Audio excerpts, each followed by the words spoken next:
Bonjour à tous. Bonjour à tous. Bonjour. Hello. Alors, je vois qu'il y a déjà un petit peu de monde, ça c'est top. Merci à vous de vous rendre disponible pour échanger avec nous autour de l'innovation à la RATP. On est vraiment ravis aujourd'hui, on a le plaisir d'être accompagnés par les équipes d'InProcess et de la RATP pour échanger sur ce projet. Donc, avant de commencer rapidement, un grand merci à vous pour votre disponibilité et la participation à ce talk. Alors, je vois que ça commence à arriver. Hop, bonjour Alice, bonjour Didier, bonjour Delphine, bonjour Vincent. Monsieur Chaudel est également présent. Hop, bonjour Alexis. Alors, on va attendre encore quelques instants. Bonjour à tous, bonjour à toutes et à tous. Voilà, super. Bonjour à tous. On est vraiment ravis de pouvoir échanger avec vous aujourd'hui autour de ce talk. C'est vrai que pour la petite anecdote, c'est un talk qui devait avoir lieu il y a maintenant un peu plus d'un an, en mars 2020, et qu'on n'a malheureusement pas eu l'occasion de faire en raison de la pandémie. Donc je pense qu'on est encore plus heureux aujourd'hui de pouvoir vous accueillir et d'enfin présenter ce talk. Donc ça, c'est vraiment top.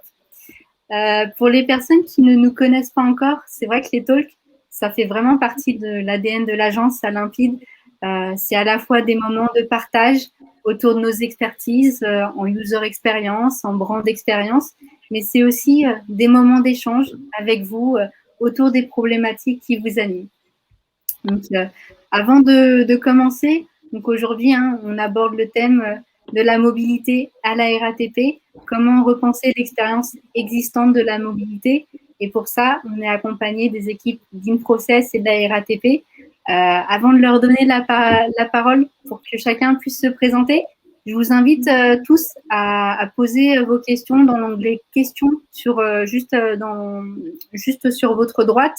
On essaiera de répondre à quelques questions au fil de la présentation, mais bien sûr, on gardera quelques minutes également à la fin pour échanger avec celles et ceux qui le souhaitent. Sans plus attendre, je vous propose qu'on commence. Je vais passer la parole à Christophe. Et moi, de mon côté, je vous souhaite un excellent webinaire et je vous retrouve à la fin. Christophe, je te cède la parole. Merci Naomi et bonjour à tout le monde et ravi de voir que il y a beaucoup de gens avec qui nous travaillons depuis longtemps et qui sont présents. Donc un grand merci. Ça fait plaisir de voir vos noms apparaître au travers du chat.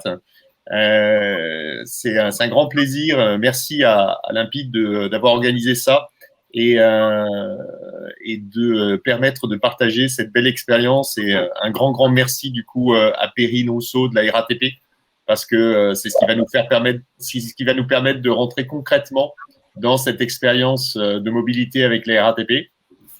Et donc, merci à tout le monde, aux équipes qui ont organisé ça et à tous les participants aujourd'hui. Merci Christophe. Ok. Du coup, présentation des équipes, c'est ça. Jean Cabot, donc moi je suis business designer chez InProcess et également directeur conseil. Et on enchaîne avec Lola. Oui, pardon, j'étais sur mute, excusez-moi. Lola Bio, donc moi je suis anthropologue chez InProcess et donc je m'occupe principalement de la partie études sur le terrain. Et bonjour à tous, Gabriel de Roquefeuille, designer d'expérience chez InProcess. Et côté Limpide, donc je suis Nicolas Tournoy, cofondateur de l'agence et je m'occupe de tout ce qui est stratégie et expérience utilisateur. Moi, je suis Jean-Baptiste Camus, j'ai travaillé sur toutes les problématiques du produit RATP avec Perrine, donc, qui va se présenter juste après, sur la partie UX et supervision des prototypes en UI aussi. Donc moi, Naomi, enchantée, donc je suis votre modératrice aujourd'hui et je m'occupe notamment des contenus à l'agence et notamment de l'organisation de ces talks. Perrine Rousseau, bonjour. Je suis product owner à l'usine digitale du groupe RATP depuis un petit peu plus de 2 ans et j'ai essentiellement travaillé sur le site web ratp.fr Je travaille maintenant un petit peu plus en transverse sur le site et l'app. Parfait.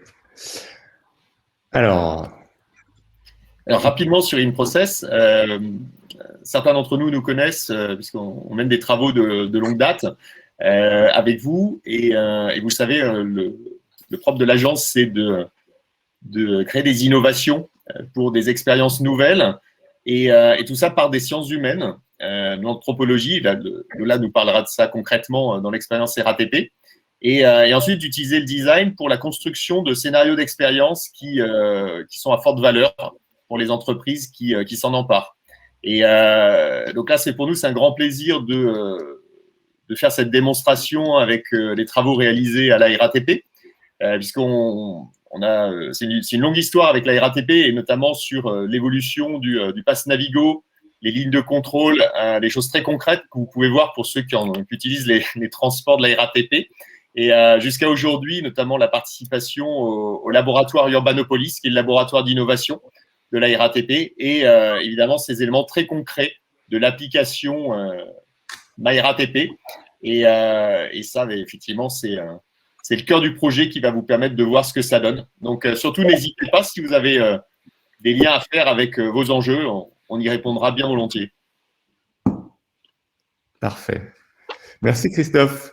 Limpide, nous on est l'autre agence présente aujourd'hui qui organisons les talks évidemment, mais au-delà de ça on a une agence UX, notre cœur de métier c'est donc l'expérience utilisateur. On crée des sites internet, des applications, on travaille sur des workflows, on essaie de comprendre les comportements de manière qualitative mais également par la data pour designer des expériences fluides et puis qui correspondent aux enjeux de nos clients. Donc on travaille avec des startups, des PME, des grands comptes, et on a une méthodologie qui est assez globale, qui est immersive, qui nous permet de nous adapter à tous les types de projets qui se présentent aujourd'hui, sur lesquels on travaille depuis une dizaine d'années maintenant. Donc, on est une trentaine de talents, on a des consultants, des designers, des développeurs, deux grands pôles de compétences qui sont l'expérience utilisateur et l'expérience de marque.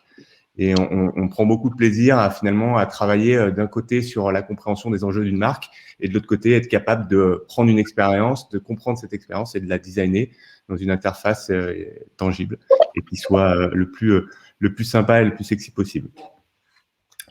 Et donc on a eu la chance de rencontrer InProcess il y a quelques temps sur déjà des valeurs communes, une vision commune du métier. InProcess vraiment en amont sur le design d'expérience, comprendre les motivations, les usages, les tendances, être capable de les transformer en scénarios d'innovation. Et nous, en fait, naturellement, on est venu travailler avec InProcess pour rendre ces scénarios d'innovation tangibles. Et c'est ce qui fait qu'aujourd'hui, on est amené à collaborer ensemble sur quelques projets. Et c'est ce qui nous amène aujourd'hui à présenter ce talk aussi. L'agence d'innovation d'un côté pour réfléchir à des concepts d'innovation forts et nous, notre capacité à incarner ces concepts-là au travers d'une expérience digitale tangible. Je vais laisser la parole à Perrine. Ouais, donc juste pour mettre un petit peu, parler du contexte dans lequel on a pu collaborer avec InProcess et Limpide. Dans notre environnement marché, voilà, on a un contexte aujourd'hui qui est de plus en plus concurrentiel, un certain nombre d'acteurs qui arrivent sur la mobilité, dont une bonne partie qui ont la capacité de s'extraire finalement de l'image de l'opérateur de transport. Et puis, parallèlement à ça, de plus en plus de solutions de mobilité, à quoi on répond finalement, ce à quoi on répond. Et donc, plus de solutions de déplacement pour les franciliens. Côté vision digitale dans le groupe, on a forcément la dimension servicielle et l'information voyageur qui reste le gros focus à améliorer malgré tout parce que c'est une amélioration permanente pour aider les voyageurs à optimiser leur trajet, gérer les urgences et surtout choisir plus que subir. Et puis, on a une relation client qui est également en construction un peu permanente avec un objectif qui est d'offrir à nos utilisateurs une expérience personnalisée. Au niveau des équipes en place, donc par rapport au projet dont on va parler, l'organisation, elle aussi, est mouvante, hein, forcément pour s'adapter à ces différents enjeux. Mais en tout cas, quand on a démarré le travail, cette collaboration tous ensemble, on avait des équipes assez distinctes, une équipe site, plusieurs équipes app, et puis la partie programme relationnel en troisième équipe.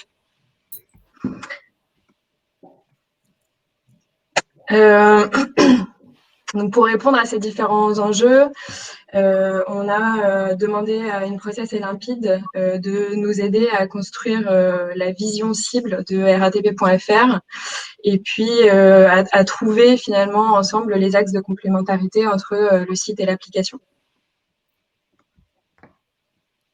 Et donc, si vous voulez, à partir de ce point de départ, donc, qui est finalement le brief, l'enjeu business de la RATP, nous, le point de départ méthodologique, donc justement pour pouvoir commencer à aller explorer sur la partie terrain, et Lola vous en parlera un peu plus dans le détail, en fait, nous, notre point de départ, c'est véritablement de se mettre dans les chaussures de l'utilisateur et donc de transformer la problématique business en une problématique utilisateur.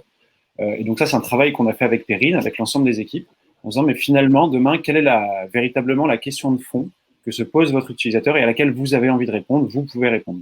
Ce qui a donné la problématique suivante, comment mobilité et services associés me permettent demain de vivre pleinement mes déplacements au quotidien.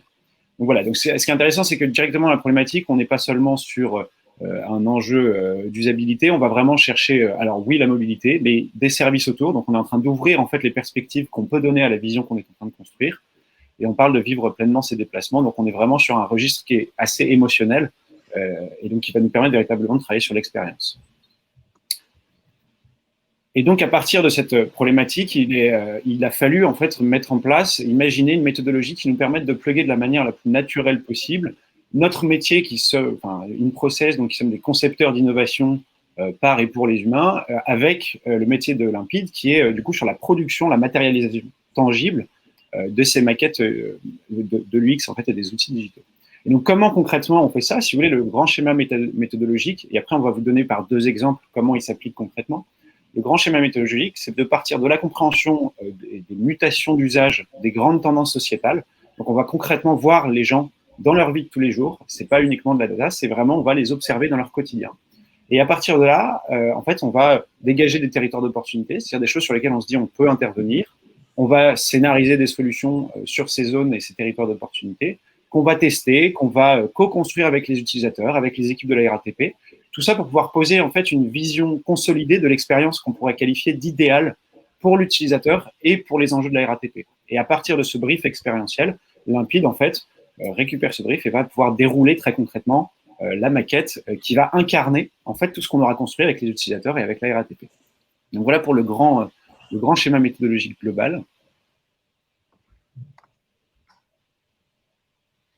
Et donc, finalement, derrière la problématique utilisateur et la problématique business qu'on vous a exposée, on se rend bien compte qu'en fait, il y a 2 parties dans cette question-là. C'est-à-dire qu'il est nécessaire effectivement d'aller construire une vision long terme qui nourrisse en ambition les équipes, qui nourrisse voilà, la stratégie concrète de la RATP, mais évidemment, il était indispensable, en parallèle de ce travail qui est quelque part un travail de longue haleine, un travail de fond, de pouvoir continuer à faire vivre finalement les produits d'aujourd'hui. Et donc, vous allez voir, on va vous montrer justement ces 2 exemples, comment on a pu, avec la même méthodologie, pouvoir à la fois nourrir des sprints très court terme et en même temps construire une vision qui permette voilà, d'anticiper sur du plus long terme. Merci Jean pour l'introduction.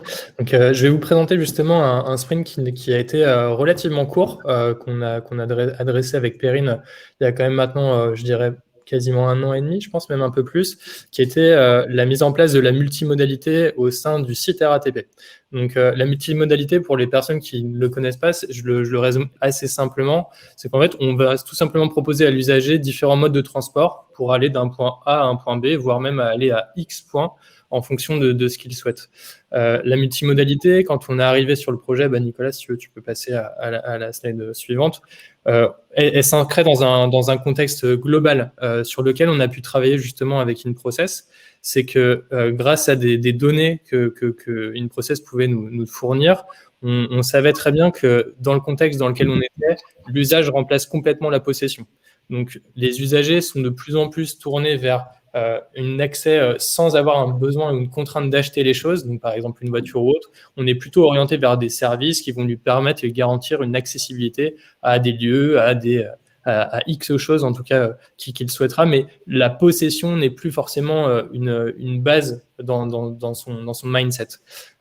L'autre point aussi qu'on a noté, c'est que finalement le temps, en tout cas l'espace-temps que l'utilisateur va avoir lorsqu'il va justement faire un trajet, n'est plus toujours une contrainte. Il va aussi l'utiliser pour que derrière, utiliser ce temps disponible pour se développer, s'amuser, etc. Donc, on est parti de tous ces concepts-là autour de la multimodalité en se disant très bien. Donc, on sait qu'il y a plusieurs problématiques, plusieurs insights qu'on va voir par la suite, mais on a pu nourrir en fait notre raisonnement, notre vision de la multimodalité avec des insights qui nous étaient aussi produits et des benchmarks qui nous étaient produits et fournis par InProcess.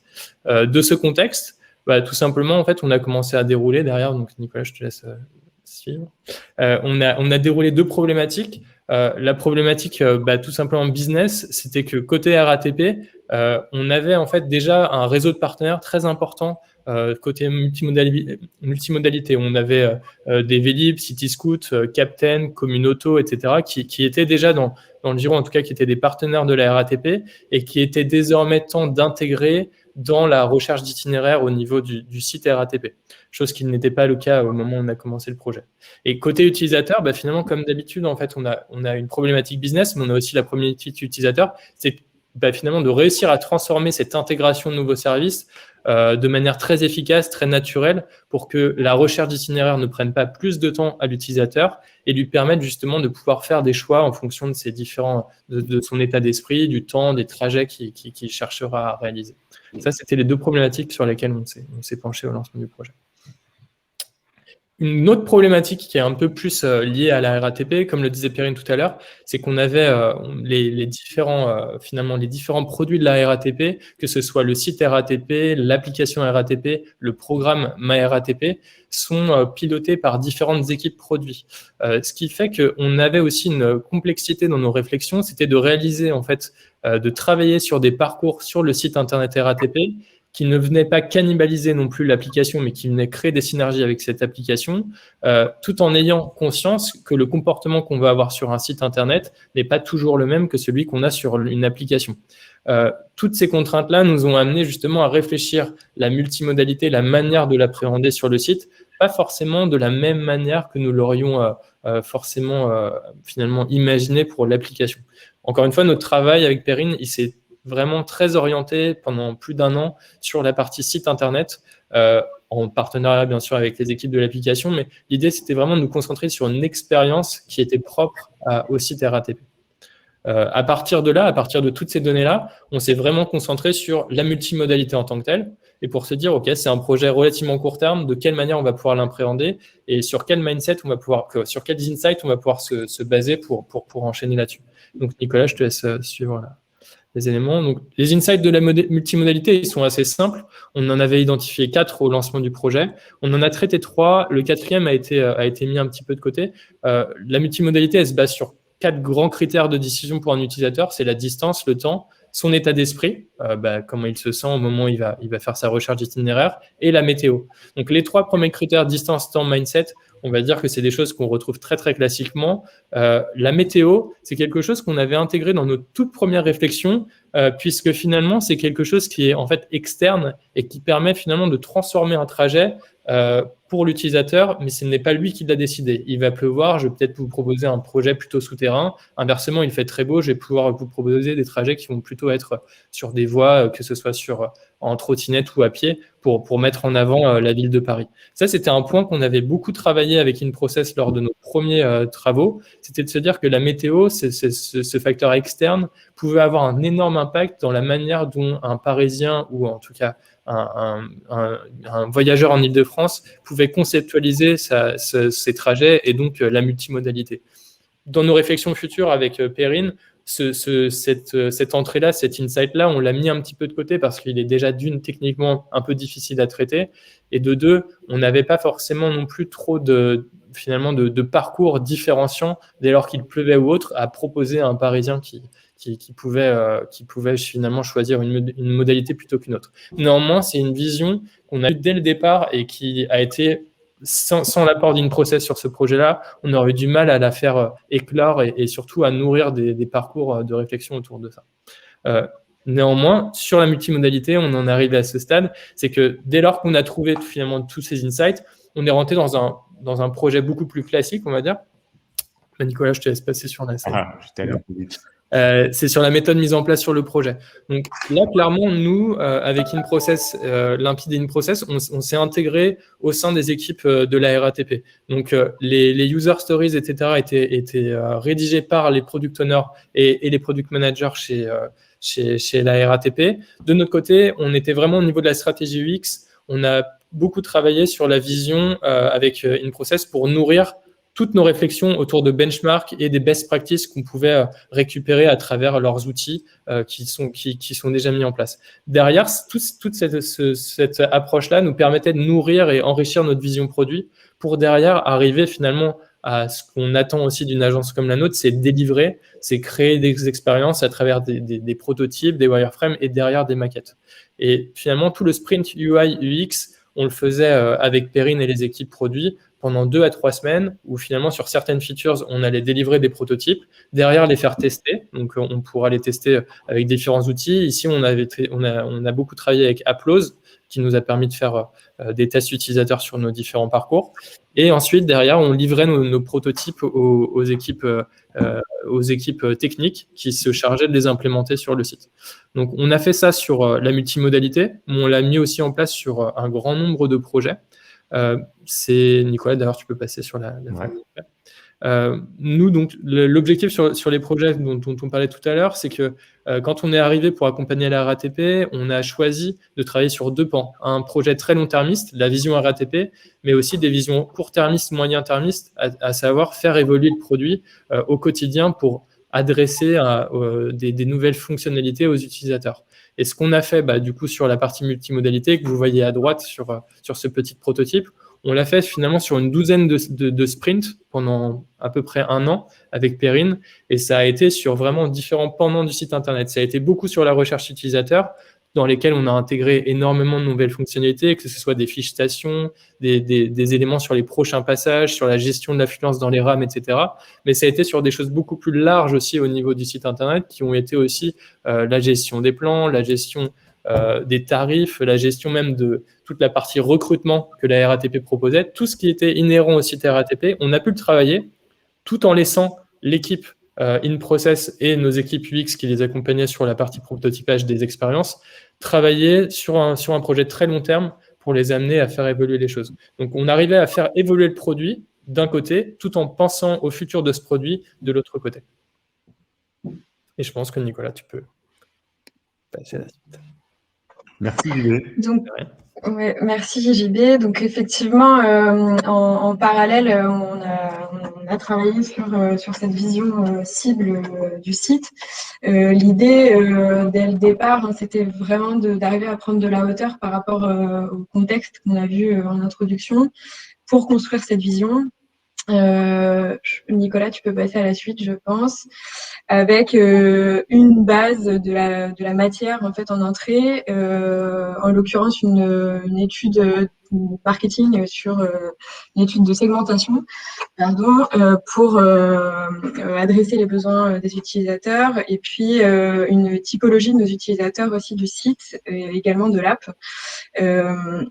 Et donc, l'idée dans notre collaboration avec InProcess et Limpide, c'était vraiment de nous aider finalement à monter un peu d'un cran et de pouvoir comprendre nos utilisateurs, leurs usages actuels, et puis leurs attentes et leurs motivations vis-à-vis de leur mobilité de demain.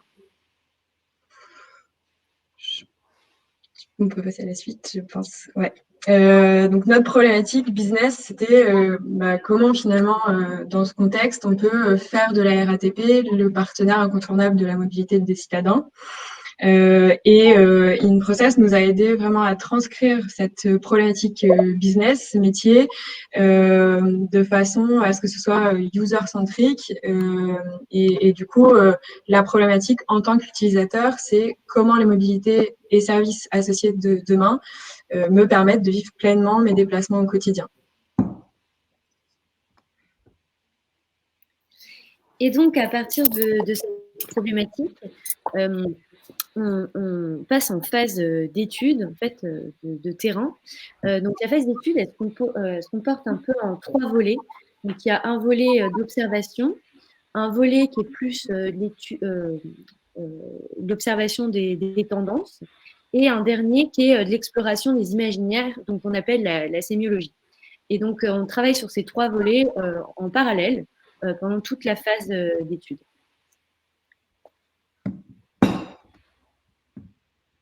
Tu peux enchaîner. Ah, voilà. Donc, pour l'observation terrain, donc notre premier volet, ça consiste à établir, on établit à partir de la segmentation qui avait été faite par la RATP, on établit des profils. Donc, c'est un peu des sortes de portraits robots d'utilisateurs. Et on va aller les recruter, on va essayer de rencontrer ces utilisateurs-là et on va passer du temps avec eux, donc dans les transports, faire des entretiens. Et on va vraiment essayer de coupler observation et entretien. Le but, c'est de dépasser le déclaratif pour observer leurs usages au quotidien. En passant du temps avec eux, voilà, on a pu avoir des vidéos, enfin, on a pu voir plein de choses sur la façon dont même ils interagissaient avec leur téléphone, les sites internet, etc. Et donc ensuite, il y a le second volet qui est plus sur les tendances influentes. Et donc là, c'est tout un pool en fait de tendances qu'on observe toute l'année. Et chaque projet est pour nous l'occasion de les réactualiser, de les réinvestir à nouveau. Et dans ces différentes tendances, on identifie celles qui peuvent potentiellement influencer nos utilisateurs, donc là, dans le cadre de la mobilité. Donc là, je vous en ai mis 6, mais je ne vais pas les exposer, ces 6-là. Mais voilà, à titre d'exemple, il y avait la notion d'identité hybride qu'on trouvait intéressant, c'est-à-dire cette idée un peu de flexibilité, de transition, de jouer sans cesse avec les codes et les normes, de passer d'un système de code à un autre et de sans cesse être en mouvement, même par son identité en tant qu'humain dans une société et son identité même en tant que citadin. Ensuite, il y en a un autre, c'était par exemple le rapport au temps. Donc, il y a un rapport au temps qui est assez paradoxal, surtout en milieu urbain, où à la fois on manque sans cesse de temps, on est à la recherche sans cesse d'immédiateté, le temps zéro, il faut tendre vers T0 sans cesse. Et le temps qui est aussi perçu comme un luxe. Et donc là, il y a un deuxième mouvement qu'on peut observer, c'est l'idée un peu du slow life. Donc, savoir profiter du temps, même quitte à le mettre un peu en scène. On peut voir sur Instagram, vous pouvez voir plein de photos de mise en scène avec un livre, etc., du coton, plein de choses qui rappellent en fait justement un temps qui est étiré et rallongé. Voilà, donc bon, ça c'était des exemples de tendances et toutes ces tendances-là, en fait, on peut les retrouver aussi sur le terrain et elles nous permettent d'avoir une sorte de base pour être sûr de bien tout couvrir. Et ensuite, une fois qu'on est sur notre terrain, on récolte un maximum de données. Donc, on collecte beaucoup de données. Et puis, ces données-là, il faut les formaliser.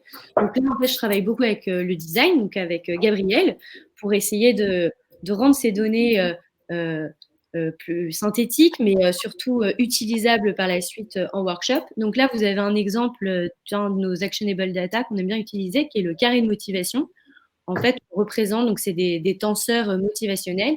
Nous, on ne travaille pas trop avec les personas, on travaille plus avec des profils comportementaux qu'on arrive à dresser à partir de grands axes de motivation. Et donc là, on en avait identifié 4 dans le cadre de la mobilité, donc un comportement qui était plus sur la découverte, un autre sur l'optimisation, un autre plus sur la production, et un dernier qui était beaucoup plus axé sur la contemplation. Et ensuite, ces 4 profils comportementaux, avec Gabriel, on a dessiné leur parcours. Donc, on a essayé de mapper l'ensemble du parcours, du début, à partir du moment où je décide de me déplacer, jusqu'à mon point d'arrivée. Donc là, on a synthétisé les 4, mais bien sûr, chaque profil comportemental présentait certaines différences les uns par rapport aux autres, et à travers ça, d'ailleurs, différents choix de mobilité. Ouais, donc on voit qu'il y a des trajets différents, effectivement. On a essayé de matérialiser par un arbre logique, finalement, entre le moment où on commence son trajet et le moment où on arrive à destination. Est-ce qu'il y a des points particuliers qui sont sortis? En fait, ce qui est hyper intéressant à ce moment-là, c'est que peut-être un enseignement qui est hyper important à transmettre aux gens qui nous écoutent et qui nous regardent là, c'est que l'importance en fait d'aller croiser un regard micro et un regard macro, c'est-à-dire aller observer les gens pour comprendre ce qu'ils font aujourd'hui, et aller croiser ça avec des données macro, donc plutôt des données de tendance, nous permet de nous assurer que ce qu'on observe sur le terrain repose bien sur une tendance de fond. Donc, les insights sur lesquels on va créer sont effectivement pérennes dans le temps. Et c'est ça qui nous permet d'anticiper sur la vision et de nous assurer que la vision qu'on va construire est pérenne dans le temps, et elle repose bien sur des insights qui ne sont pas uniquement un effet de mode, pas uniquement juste un comportement sur un instant T, mais que c'est bien un comportement qui va durer dans le temps. Et pour répondre à ta question, Nicolas, là sur la construction, en fait, comment on restitue cette matière-là, vous voyez, Lola, vous parlez des motivations puis des parcours. En fait, ce qui est important, c'est de se dire qu'un insight pour un insight, il ne vaut rien. C'est-à-dire qu'accumuler de la connaissance, en fait, ça ne sert à rien. Par contre, quelle est la connaissance qui va nous mettre en action et qui va nous permettre de créer des expériences? Et c'est bien ce qu'on essaie de créer quand on vous mettait le carré de motivation juste avant, quand on vous met ces différents parcours qui sont raccrochés aux motivations. En fait, on n'est pas en train de restituer de la connaissance. On est en train de créer des outils pour les séquences de créativité qui interviennent derrière, dans lesquelles on va scénariser. Merci, Jean.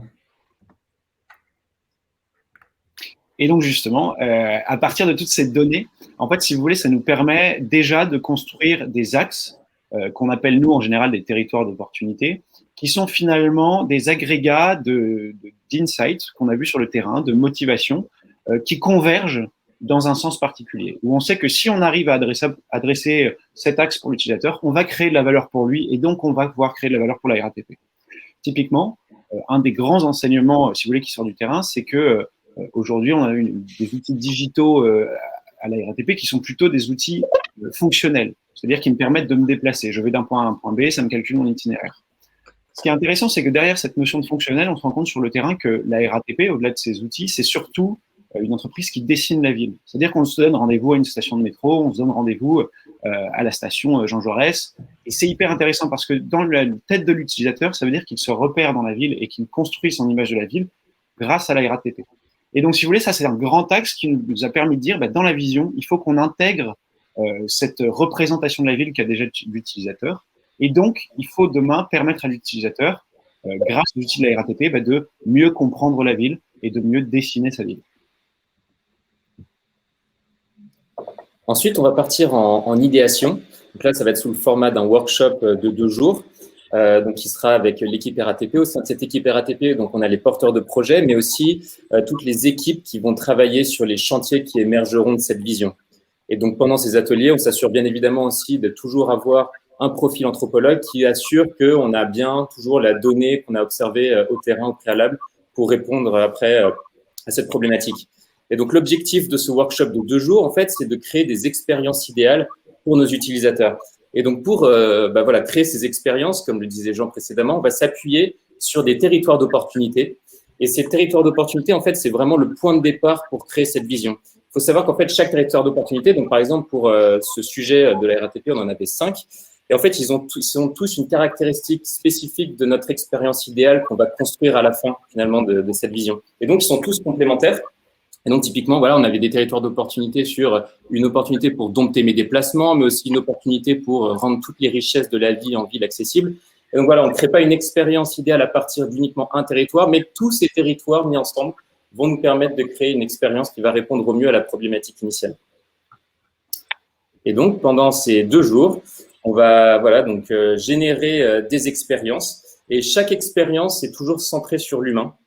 Donc, par exemple, on avait une expérience qui était voir à travers les murs et on va situer d'abord la situation initiale. Donc, lorsque j'emprunte le métro, je ne peux pas me repérer parce que je ne vois pas bien ce qui se passe à l'extérieur. Et un beau jour, en fait, finalement, je vais avoir un service qui va me proposer de pouvoir me repérer par rapport à ce qui se passe au-dessus. Donc voilà, ça c'est un exemple d'expérience idéale, c'est finalement centré sur l'humain. Et ce qui est intéressant en fait dans ces expériences, c'est qu'on va toujours combiner tous les bénéfices, qu'ils soient fonctionnels, émotionnels et sensoriels. C'est comme ça que vit finalement chaque expérience dans le but après de construire une expérience vraiment gagnante. Donc une fois qu'on aura généré toute une multitude d'expériences, on va toutes les reprendre, les regrouper et en créer finalement des trames, ce qu'on appelle des trames narratives, et en fait qui vont nous projeter dans une histoire.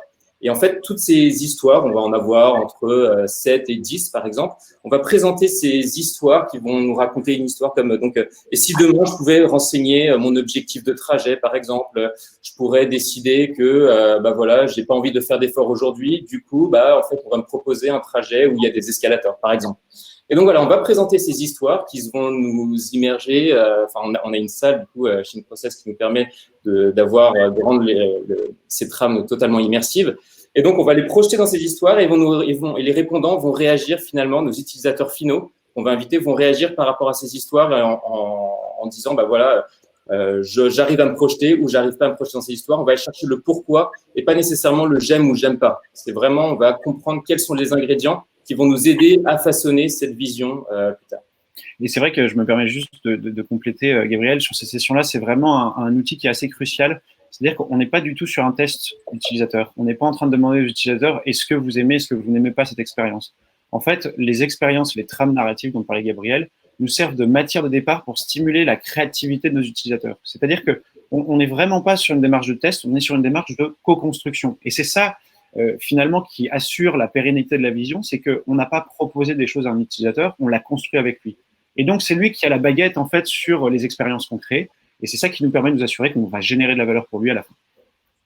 Et pour juste compléter, Jean, pour avoir justement côté limpide, on a participé aussi sur ces expériences-là. Ce qui est hyper intéressant d'un point de vue design sur le designer d'interface, c'est aussi de se rendre compte que parfois, on peut avoir des idées qui nous semblent complètement incroyables. Et finalement, quand ces idées sont présentées à des utilisateurs finaux à travers les expériences lab, on se rend compte que l'adhésion, elle n'est pas du tout là. Et ça nous a permis justement, nous, de notre côté, de gommer certains biais qu'on aurait pu avoir à notre niveau. De manière beaucoup plus facile que ce qu'on aurait fait préalablement, où on aurait fait d'abord, nous, de notre côté, des tests utilisateurs à grande échelle sur des outils et finalement se rendre compte qu'une adhésion n'était pas là. Donc, ça répond aussi un peu à une question qu'il y avait dans le chat. C'est ça, c'est que finalement, il faut dissocier, je pense, les tests utilisateurs qu'on va faire sur des prototypes finaux et ce qui a été réalisé à travers les expériences lab qui ne sont pas vraiment la même chose, en tout cas. Et par la suite, lors de ce qu'on appelle donc nos expériences lab, on va collecter, analyser finalement tous les enseignements pendant ces moments-là, ces expériences lab, pour construire notre expérience gagnante. Et en fait, l'expérience gagnante, c'est vraiment l'expérience globale qui va répondre le mieux à la problématique initiale. Et dans cette expérience gagnante, on va venir souligner donc quelles sont les valeurs d'usage, quels sont les ingrédients de valeur qui ont émergé lors de ces X-Lab et qu'il faut vraiment mettre en avant. Quels sont les bénéfices aussi qui sont attendus, donc toujours nos bénéfices fonctionnels, émotionnels et sensoriels. Finalement, en fait, notre expérience gagnante, après, ça va être un grand cahier de charges, finalement, pour construire notre vision et pour intégrer toutes nos fonctionnalités. Et donc, par la suite, on arrive après à un prototype, UX, qui reste donc en base dev et qui va englober, du coup, tous ces ingrédients, toutes ces valeurs, finalement, utilisateurs qu'on aura observées durant toutes les phases en amont du projet. Et ça, c'est vraiment, en fait, c'est à partir de ce moment-là qu'on a travaillé donc en binôme, en collaboration avec l'agence Limpide, pour aboutir et créer donc cette vision qu'on attendait. Et du coup, par rapport à ça, ce qu'on a de notre côté, quand on a travaillé avec Gabriel, l'idée, c'est de se baser sur l'expérience gagnante qui a émergé de tous les travaux qui ont été, que finalement InProcess a été amené à faire. Et l'objectif aussi pour nous d'InProcess et Limpide, c'était de présenter à la RATP une vision qui pouvait être cohérente palpable pour les équipes produits, mais aussi pour tous les décideurs qui devaient après prendre des décisions sur la vision qu'on allait amener au produit RATP. Donc à travers ça, on a de notre côté matérialisé une vision à travers des écrans sous un format UI en fait, donc que vous pouvez voir sur la partie droite de l'écran, dans lequel en fait on a intégré tous les éléments de l'expérience gagnante qui avaient été mis en avant par InProcess, mais par contre en les traduisant d'un point de vue sous la forme d'un produit. Finalement un produit sous un site et une recherche d'itinéraire améliorée. Donc on a produit un prototype qu'on va malheureusement pas pouvoir vous présenter dans son intégralité, mais l'objectif de ce prototype, c'était de montrer que avec tous les éléments qu'on a fait émerger finalement des XLab, etc., de l'expérience gagnante et mine de rien de toutes les contraintes aussi qu'on retrouve au niveau de la RATP, puisqu'on est quand même dans un environnement qui ne nous permet pas de faire non plus n'importe quoi. On a des contraintes, on a déjà un existant sur lequel on peut se baser. On a proposé en fait une expérience qui était finalement une évolution majeure de ce qui se passait à l'heure actuelle, tout en conservant les codes qu'on pouvait retrouver dans l'expérience RATP telle qu'on la connaît maintenant. Donc on est toujours dans une idée de transition. Ça a été quelque chose qui a été fait aussi au niveau de l'application RATP ces derniers mois. C'est que finalement on a un nombre d'utilisateurs tel qu'on ne peut pas venir brusquer ces utilisateurs pour passer d'une application A à une application B directement. On a toujours des phases de transition. Par contre, on a amené des nouvelles fonctionnalités, on a amené une nouvelle vision, on le voit sur le côté avec ce principe de trajet express, trajet découverte, qui finalement transforme l'expérience au niveau du site RATP. Donc, l'objectif qu'on a eu derrière tout ça, c'était ensuite de présenter cette vision à travers tous les éléments qui ont été présentés par InProcess précédemment et cette vision finale d'un prototype UI aux décisionnaires de la RATP il y a maintenant quelques mois pour amener la vision de ce que le site RATP pourrait devenir dans les années à venir. Et voilà, je pense que Nicolas en est arrivé au bout. Merci Jean-Baptiste. Une dernière slide sur les enseignements du projet. De notre côté, on a noté quelques points, notamment pour les personnes qui sont là, qui font partie généralement aussi de grands groupes. Ce qui a très bien marché sur ce projet, c'est que ça nous a permis, en travaillant avec InProcess, en tout cas la collaboration InProcess Limpide RATP, ça a permis d'aligner rapidement l'ensemble des parties prenantes.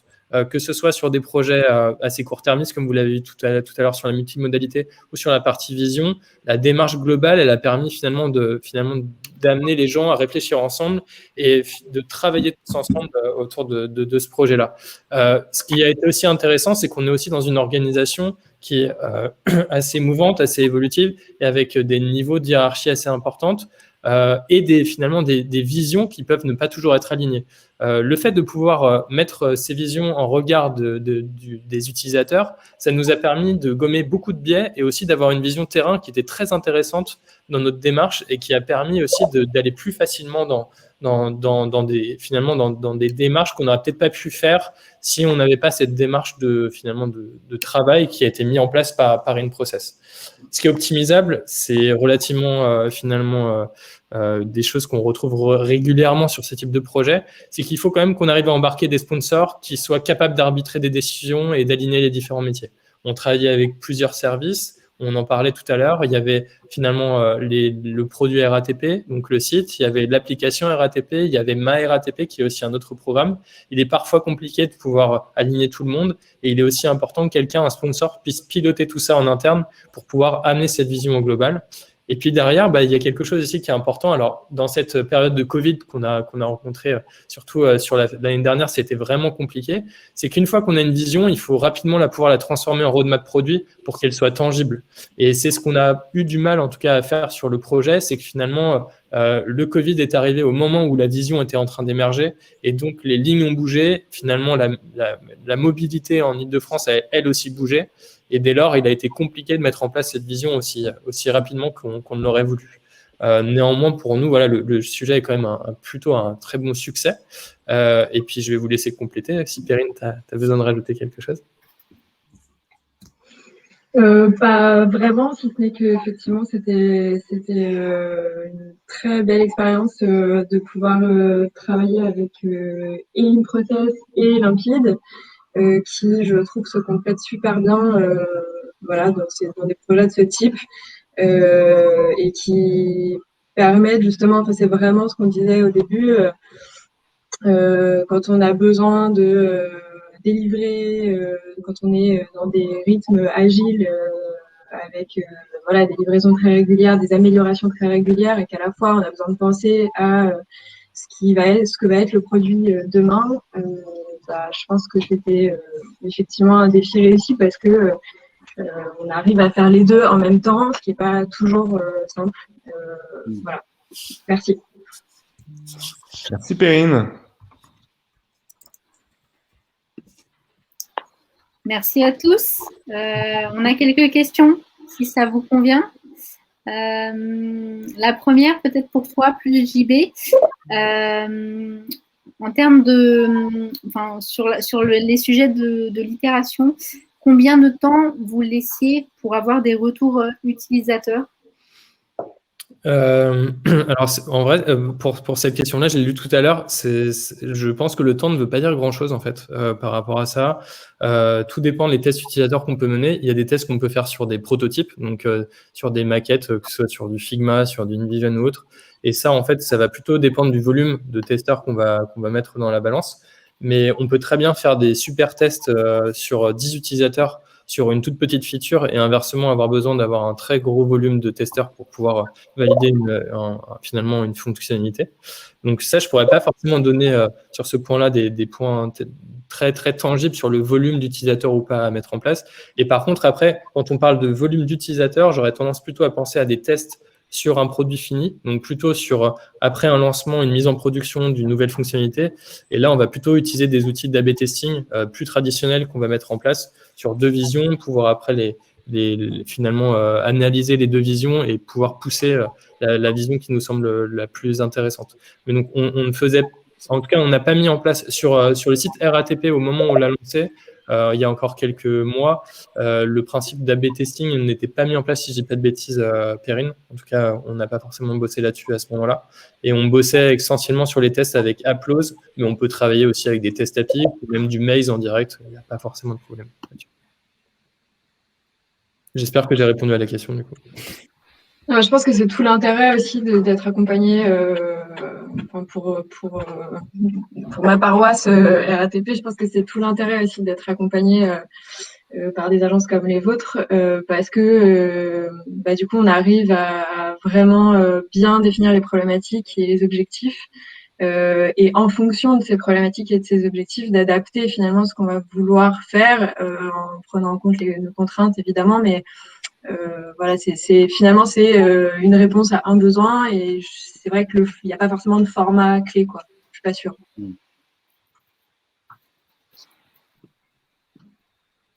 Alors, je crois qu'on a également d'autres questions, notamment une de la part de Laurent. Les parcours définis comprennent bien uniquement où commencent les lignes RATP?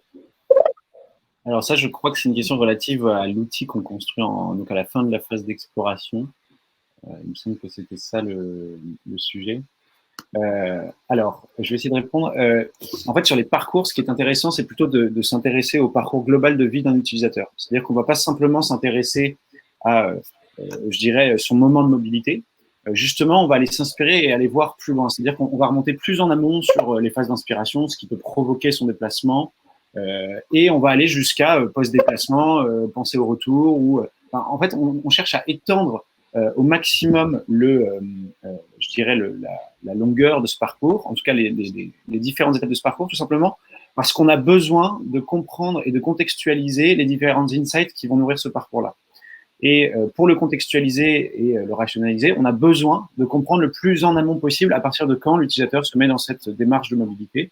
Et donc c'est pour ça que Lola, lorsqu'elle va sur le terrain, rencontrer ses utilisateurs, en fait, elle commence au domicile, elle va chez les gens. Alors ça peut paraître bizarre dit comme ça, mais pourtant c'est vrai. Elle va chez les gens pour comprendre leur contexte de vie, comment ils vivent, quels sont leurs outils de déplacement, est-ce qu'ils en possèdent, est-ce qu'ils n'en possèdent pas, est-ce qu'ils ont une famille, est-ce qu'ils ont des amis autour, et comment l'ensemble de ce contexte de vie-là va influencer du coup la manière dont l'utilisateur se déplace. Et donc c'est pour ça qu'on a besoin de parcours qui sont beaucoup plus vastes que simplement le parcours de je recherche mon itinéraire, je vais dans le métro, j'en sors et basta. Voilà, je ne sais pas si ça répond à votre question, Laurent. Laurent est en train de répondre. Tu vas le savoir tout de suite, Jean. attendons son. Non, pas du tout. Tac, sanction. Vous êtes à côté de la plaque. Continuons un petit peu sur les questions. Pour les études préliminaires, pour identifier les différents types de profils, comment faites-vous pour attirer du monde pour établir ces études? Ça, Lola, je te laisse répondre. Ouais. Alors, pour la question des profils, en fait, en amont, alors soit on peut travailler sur des segmentations qui avaient déjà été faites. Par exemple, là, c'était le cas pour la RATP. Sinon, dans la plupart des cas, d'ailleurs, on ne travaille pas forcément comme ça. On établit des profils à partir de la diversité des usages qu'on veut aller observer. En fait, on va plus penser critères, tous les usages qu'on veut voir sur le sujet, tout ce qu'on veut aller observer. Et notre but, et après ces profils-là, ils sont plus, c'est des portraits robots qui cumulent tous ces usages. Et le but, c'est vraiment de tous les couvrir, peu importe leur représentativité. En fait, on cherche plus de l'emblématique que de la représentativité. Donc, par exemple, voilà, sur une autre étude, il me semble c'était pour les soutiens-gorge, on est allé observer, enfin, on avait un profil, c'était une sportive de haut niveau. On sait très bien que les sportifs de haut niveau représentent très peu de part du marché parce qu'ils ne sont pas si nombreux que ça. Enfin, la majorité ne sont pas sportifs de haut niveau. Et ben, pourtant, on s'est dit, bah non, c'est intéressant parce que là, c'est une situation extrême et c'est de voir tout ce à quoi va être soumis un soutien-gorge dans un cas de performance sportive. Ouais. Pardon. Je ne sais pas si j'ai bien répondu à la question. Lola, juste pour compléter ce que tu disais, effectivement, vous étiez partie de la segmentation, mais on avait resegmenté aussi à l'intérieur, justement avec ce que vous avez l'habitude de faire pour que ce soit un petit peu plus riche et aller un petit peu plus sur des extrêmes que ce qu'on avait. Ouais, donc par exemple, on avait un profil, c'était une vieille dame vulnérable, enfin je me souviens parce que celui-ci était était assez extrême, qui marchait très très mal, qui habitait au fin fond de la banlieue avec très peu d'accès. Voilà, là on avait pris vraiment plein de critères un peu délicats et on a pu voir toutes ces stratégies de déplacement et donc c'était hyper intéressant quoi en termes d'usage. Est-ce qu'on prend une dernière question? Plaisir. Ouais, avec plaisir. Alors, on va prendre cette question-là. Comment faites-vous pour identifier les tendances? Utilisez-vous des sites ou des bases de données? C'est une très bonne question. En fait, InProcess, c'est un labo de recherche. C'est-à-dire que nous, on intègre au sein de l'agence des anthropologues, comme Lola, vous avez un spécimen devant votre écran. Donc des anthropologues, des sociologues, des sémioticiens. Et si vous voulez, toutes ces personnes en fait sont intégrées à l'agence, ce qui nous permet, par exemple sur les tendances sociologiques, les mutations sociétales dont parlait Lola tout à l'heure, en fait nous c'est finalement des tendances qu'on observe de manière permanente au sein de l'agence, parce qu'on sait que ces tendances-là vont nourrir l'intégralité de notre projet. De la même manière, sur les études ethno, en fait, c'est hyper important pour nous d'avoir des ethnologues qui sont intégrés à InProcess, tout simplement parce que c'est parce qu'ils sont intégrés qu'on va pouvoir créer une alchimie entre l'étude ethno et le design.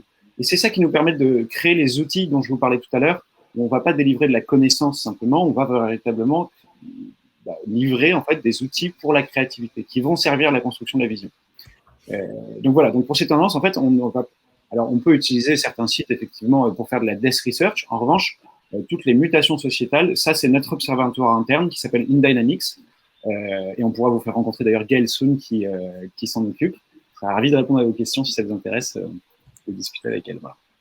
Il y a peut-être une chose qu'on n'a pas du tout mis en avant tout à l'heure, mais c'est que finalement, ni InProcess ni Limpide n'avons de domaine de spécialité, en tout cas, type le transport. En fait, on va travailler sur différentes problématiques et c'est ce qui nourrit aussi nos réflexions et qui nous permet finalement d'être assez transverse. On va retrouver des usages qui peuvent être à la fois dans le transport, mais qu'on peut retrouver dans toute autre chose.